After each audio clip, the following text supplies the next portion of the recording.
நட்ச நடிகர், நம் மனதிலெல்லாம் நிறைந்திருக்கும் அன்பு அண்ணன் அவர்கள் நினைவஞ்சலிக்கு வருகை தந்து திருவருட படத்தை திறந்து வைத்த ஐயா மதுரை ஆதீனம் அவர்களை,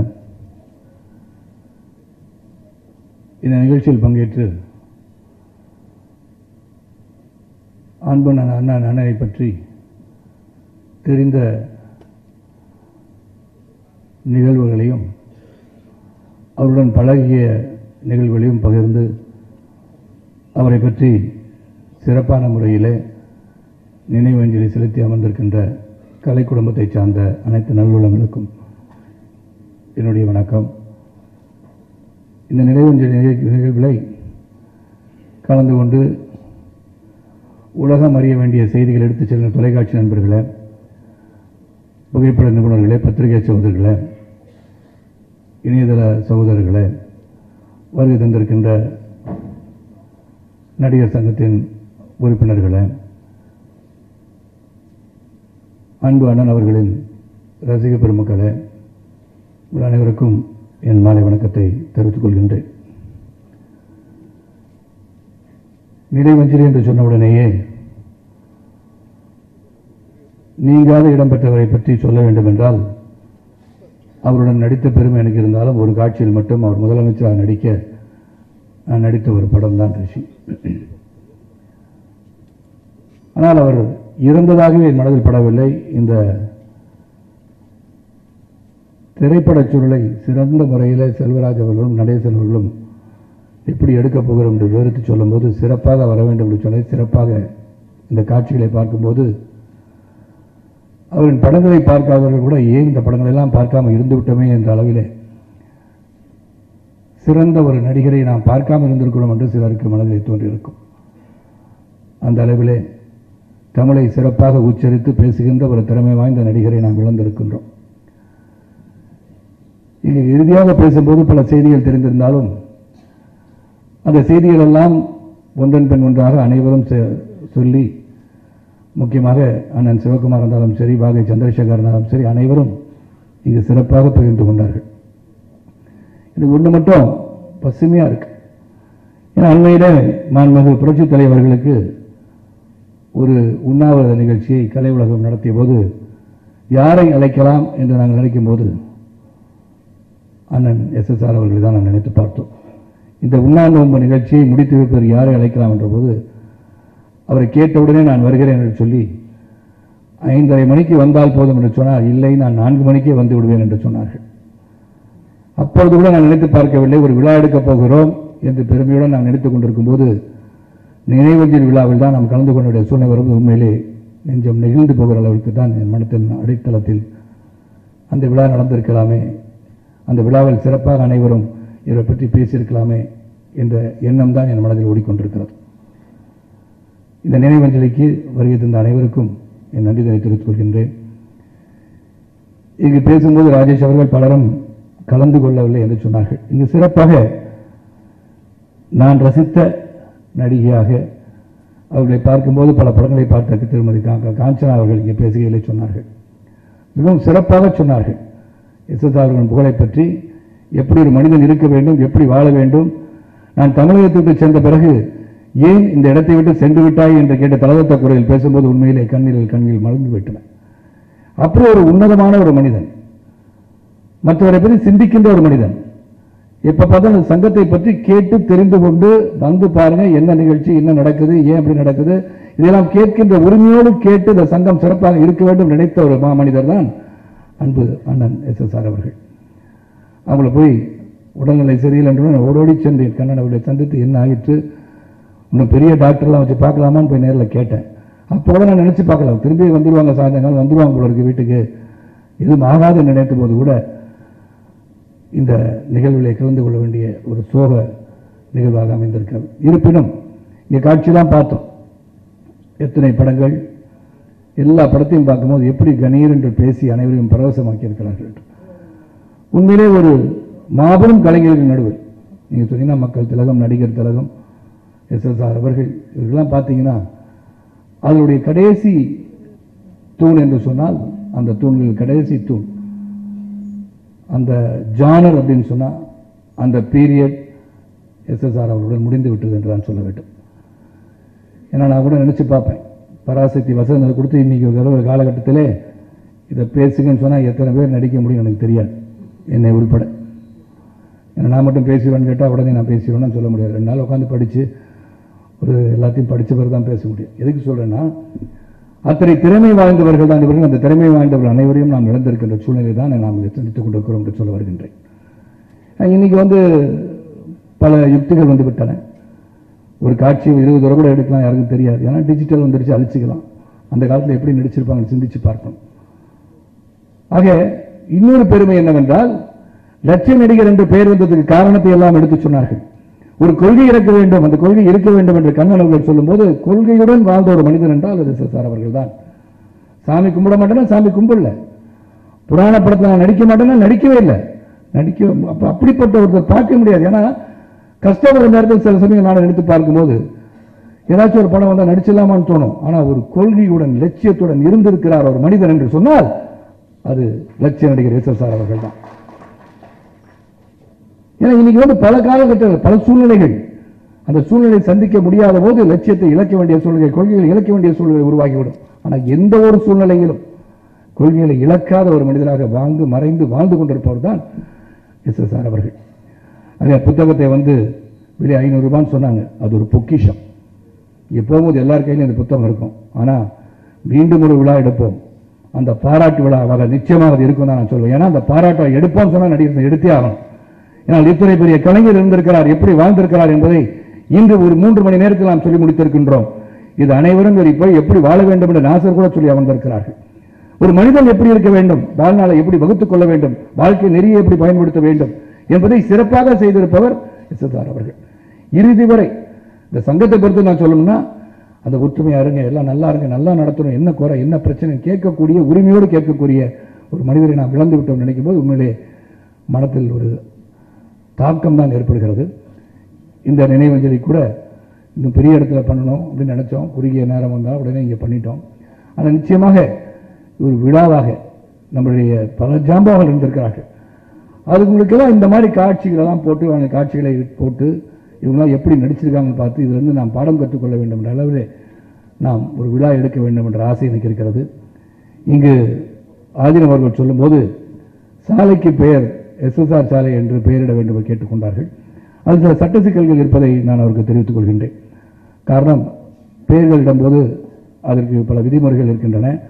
அது ஏற்கனவே 2-3 முறை சிலரின் பெயர்களை வைப்பதற்காக நாங்கள் கோரிக்கை வைத்த போது கூட அது சட்ட சிக்கல் இருப்பதும் அரசில் அதுக்கு எப்படி ஒரு விதிமுறைகள் இடம் கொடுக்கவில்லை என்பதை சொல்லியிருக்கிறார்கள்.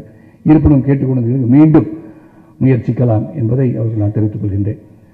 ஆக அந்த நினைவஞ்சலிக்கு வருகின்ற அனைவருக்கும் அதிகமாக நேரம் எடுத்துக்கொள்ளாமல் எஸ்எஸ்ஆர் அவர்களின் புகழ் என்றும் மனதில் இருக்கும், வாழ்ந்து கொண்டிருப்பார்கள். எப்படி மக்கள் திலகம், புரட்சி தலைவர், நடிகர் திலகம், எஸ்எஸ்ஆர் என்று பலரை நாம் இழந்திருக்கின்றோம். அவர்கள் எல்லாம் வாழ்ந்து கொண்டிருக்கிறார்கள், இருந்து கொண்டே இருப்பார்கள், வாழ்ந்து கொண்டே இருப்பார்கள் என்று சொல்லி இந்த நினைவஞ்சலி வருகை தந்து சிறப்பான நினைவு கூறல் செய்த அனைவருக்கும் நன்றி கூறி, இங்கு வருகை தந்த குடும்பத்தாருக்கு என்றும் நாங்கள் உங்களுக்காக, உங்கள் குடும்பத்திற்கு கடமைப்பட்டவர்களாக நாங்கள் இருப்போம் என்று சொல்லி, உங்களுக்கு நாங்கள் என்றைக்குமே இருக்கோம், உங்களின் சகோதரர்களாக நாங்கள் என்றும் இருந்து அவர் விட்டு சென்ற பணியை நாங்கள் தொடர்வதற்கு உங்களால் முடிந்த உங்களுடைய அறிவுரைகளையும் ஏற்று நாங்கள் நடப்போம் என்பதை உறுதி கூறி வருகின்ற அனைவருக்கும் நன்றி கூறி விடைபெறுகின்றேன். நன்றி, வணக்கம். முதல் விழாவாக இத்தனை வருஷம் கழிச்சு எங்கேயோ இருந்தனா திடீரென்று இன்னைக்கு எஸ்எஸ்ஆர் அவர்களின் நினைவாஞ்சலிக்கு எனக்கு தெரியாம, அதாவது இறந்து போறது தெரியும், ஆனா என்னால வர முடியாது, முடமா இருக்கிறதுனால. இந்த டிராபிக்ல எல்லாருக்கும் எப்பவுமே இருக்கிற இந்த பிரச்சனை, ஏதாவது ஒரு இடத்துக்கு போனோன்னு இன்னைக்கு லேஸ்ல போக மாட்டோம் அப்படின்னு அங்கேயே இருந்தபடியா மனசுல அவரை சாந்தி அடையட்டும், குடும்பத்தினர் சாந்தி அடையட்டும் அப்படின்னு வணக்கம் அப்படின்னு நினைச்சேனா,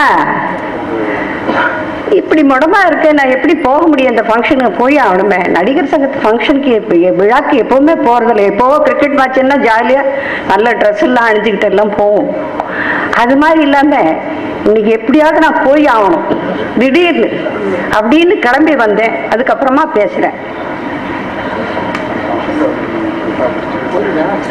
To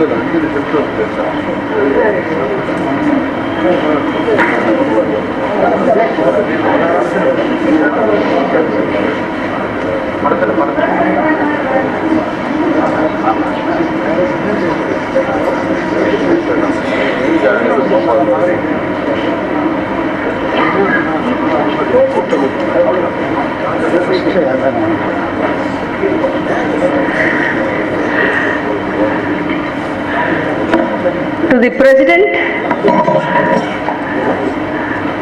Sharad Kumar avargal, President or Secretary, 10 Indian Nadigar Sangathinar members, artists, இயக்குனர்கள், கலைஞர்கள், அப்புறம் எழுத்தாளர்கள், டெக்னீஷியன்ஸ், கேமரா குரூப் எல்லாருக்கும் என்னோட மனமார்ந்த நமஸ்காரங்களை அர்ப்பிக்கிறேன்.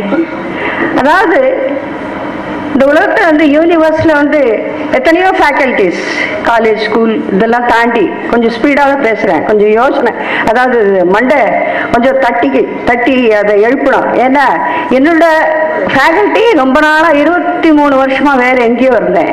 ஸோ அதுலேருந்து திரும்பி இந்த உலகத்துக்கு வரணும்னா கொஞ்சம் டைம் பிடிக்கும். அவர்கள்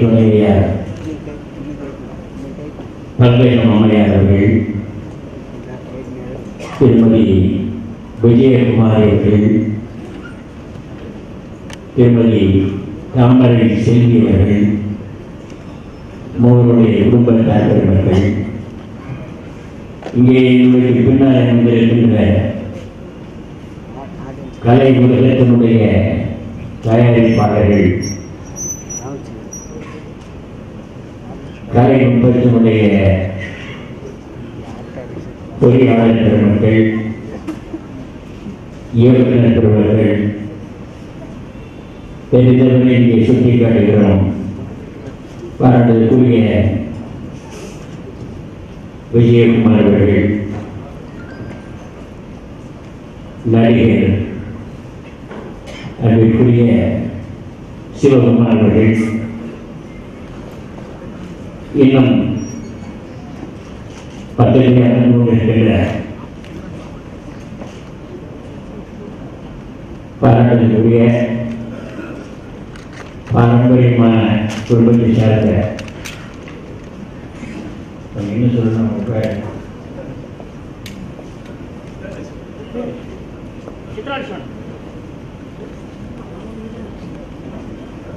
பூர்வாசிரமத்தில் பழக்கம் உண்டு.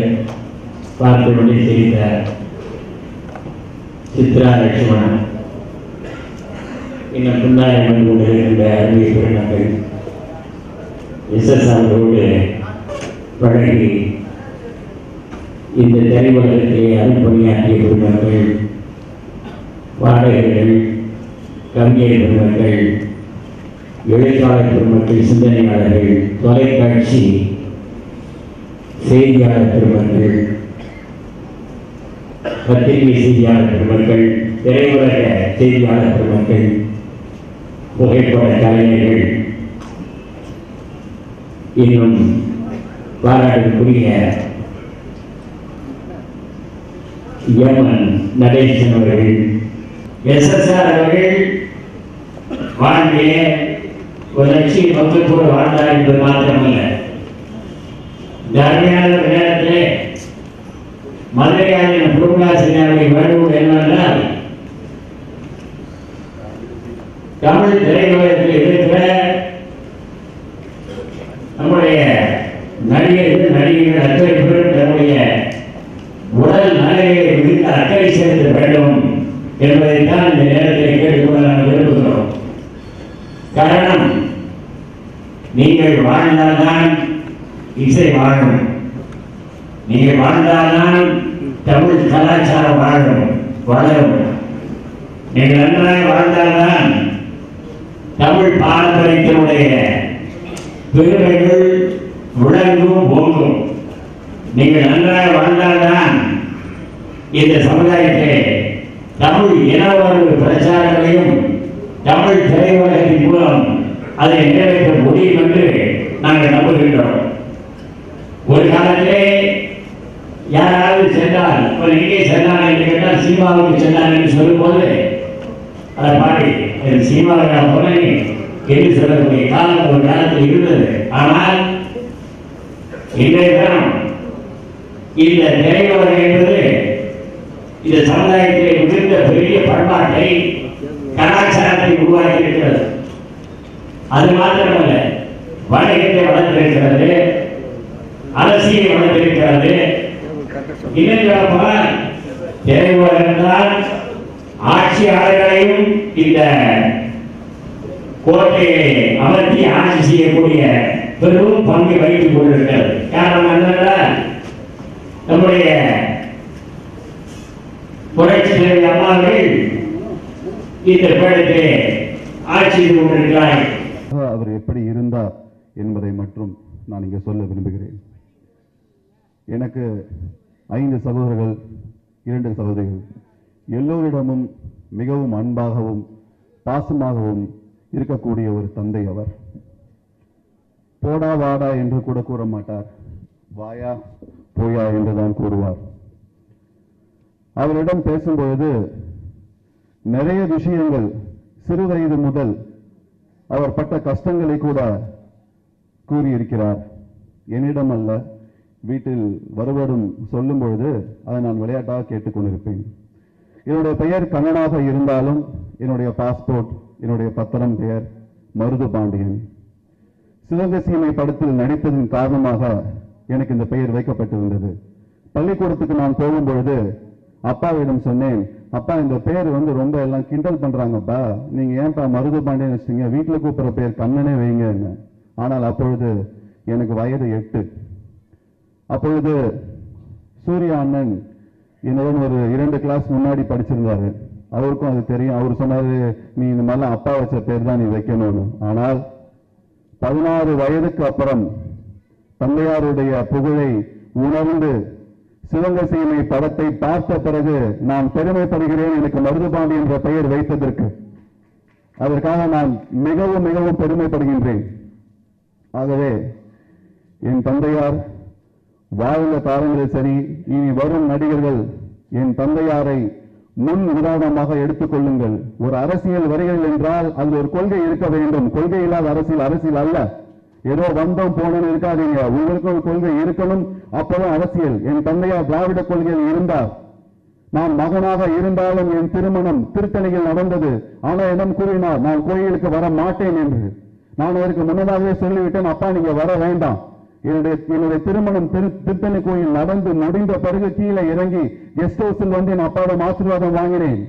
என் நண்பர்கள் தந்தையார் எல்லோரும் கோயிலுக்கு செல்வார்கள். ஆனால் என் தந்தையார் கடைசி வரைக்கும் எந்த கோயிலுக்கும் சென்றது அல்ல, பூஜை அறையை பார்த்தது கூட அல்ல, விபூதியை வைத்தது கூட அல்ல. மனிதனை மறி, மனிதனை நினை, இதுதான் என் தந்தையார் கூறியிருக்கிறார். ஆகவே என் தந்தையார் பற்றி பல விஷயங்களை இங்கு கூறியிருக்கின்ற உங்கள் எல்லோருக்கும் என் மனமார்ந்த நன்றியை தெரிவித்துக் கொள்கின்றேன். மார்ச் மாதம் மலேசியா கோலாலம்பூரில் மாயிகா கட்சி சார்பாகவும் திரு கல்லு சிவகுமார் அவர்கள் தந்தையாருக்கு ஒரு மிகப்பெரிய விழா எடுக்க இருக்கிறார்கள். ஏனென்றால் தந்தையாருக்கு கோலாலம்பூரில் ரசிகர்கள் மிக அதிகம். 2005 கோலாலம்பூர் செல்லும் பொழுது அங்கே பார்த்தீர்களானால் அப்பாவுடைய தமிழ் குரலை கேட்க அந்த ஆடிட்டோரியம் மக்களால் நிரம்பி இருந்தது. அப்பா மேடையில் வந்து அன்புடையோர் என்று கூறிய பொழுது அங்கு கேட்ட அந்த சத்தம் இன்னும் என் காதில் ஒலித்துக் கொண்டிருக்கின்றது. என் தந்தையார் உடலால் மறைந்தாலும் உள்ளத்தால் நம்முடன் இருக்கிறார். இப்பொழுதும் இரவில் அவருடைய குரல் கண்ணா என்று கேட்டுக்கொண்டுதான் இருக்கிறது. அவர் மருத்துவமனையில் இருக்கும் பொழுது சங்கத்தின் தலைவர் அவர்கள் அங்கே வந்தார். 2 மணி நேரம் அங்கேயே இருந்து தந்தையாருடைய உடல்நலத்தை டாக்டரிடம் கேட்டார். அதற்கு என் நன்றியை தெரிவித்துக் கொள்கின்றேன். என் தந்தையார் மறையவில்லை, தமிழ் உள்ளங்கள் இருக்கிற வரைக்கும் என் தந்தையார் இருப்பார் என்று கேட்டுக்கொண்டு என் சார்பாகவும் என் குடும்பத்தின் சார்பாகவும் உங்கள் அனைவருக்கும் நன்றியை தெரிவித்துக் கொள்கின்றேன். நன்றி, வணக்கம்.